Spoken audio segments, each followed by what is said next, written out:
our governmental system, quote, poses a clear and present danger to those it is meant to serve, unquote.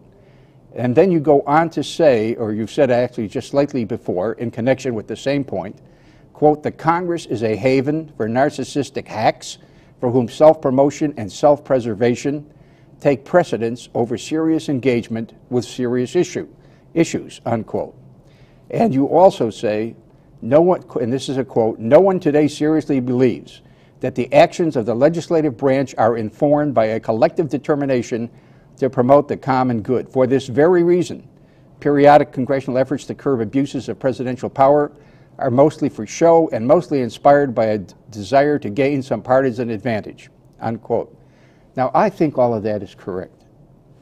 One doesn't normally read that kind of a thing, and never before have I read anybody who said that a political crisis arises because our government is itself a clear and present danger to our system. So perhaps you could elaborate at some length on why you have said these things. Let's begin talking about the two parties.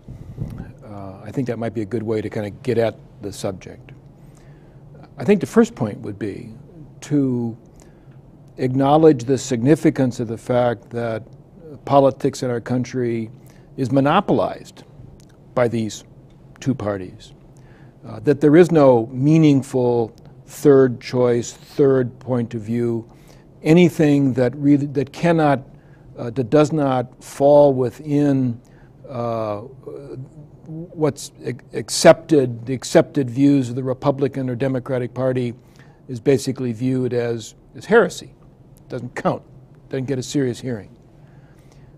And although as Americans we accept the fact that we have this two-party system, it seems to me that in some senses it's good for us to step back and recognize the extent to which that fact alone really limits debate, limits our choices. The second thing I think to be said about the two-party system is in many respects it's a one-party system.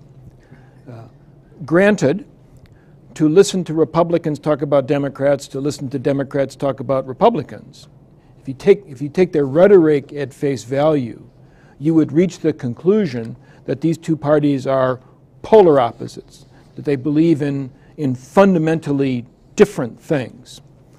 But most of that's theater.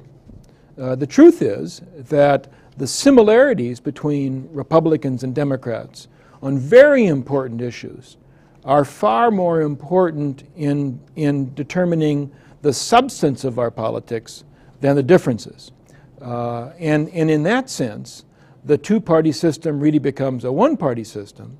In that sense, although we go through the motions of having a democracy, going through the motions of competitive elections, going through the motions of allowing the people to choose, in a sense the game is rigged, that the outcome is determined even before the election happens.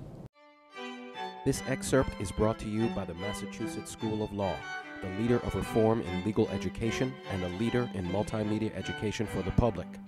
To view the full interview and for a full listing of MSL's programs, log on to mslaw.edu.